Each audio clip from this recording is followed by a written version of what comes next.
गुरु या बृहस्पति कहिलेदेखि कहिलेसम्म अस्त हुँदै हुनुहुन्छ त?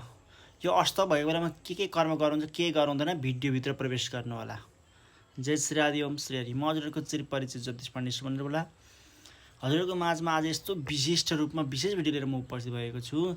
यो बृहस्पति अस्त हुँदै हुनुहुन्छ कहिले त भन्दाखेरि 2083 साल आषाढ अथवा असार महिनाको 32 गते। असार महिनाको 32 गते बिहिबार गुरु पश्चिममा अस्त हुँदै हुनुहुन्छ।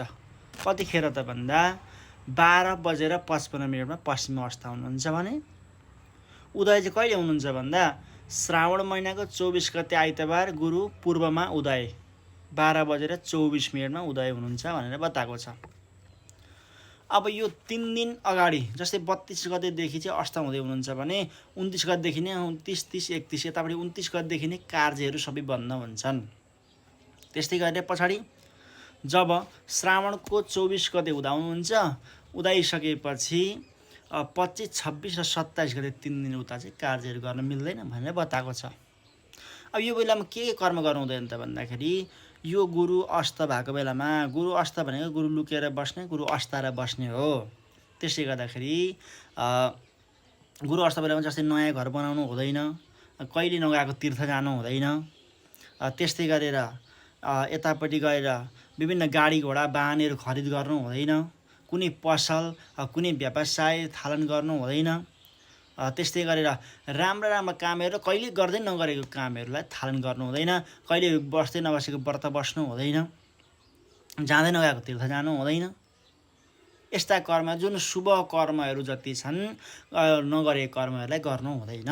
गुरु र शुक्र बृहस्पति अन्धमा तथा अहिले चाहिँ बृहस्पति अन्ध गुरु अन्ध हो भने कुन कर्म गर्नुहुन्छ त भन्दाखेरि काम्य कर्महरू जस्तै भएका आफूले गरिरहेका नित्य कर्महरू। हजुरले जब सालै पछि कुनै व्रत बसिरहनु भएको छ भने त्यो व्रत बस्दा दोष लाग्दैन, बस्दा हुन्छ।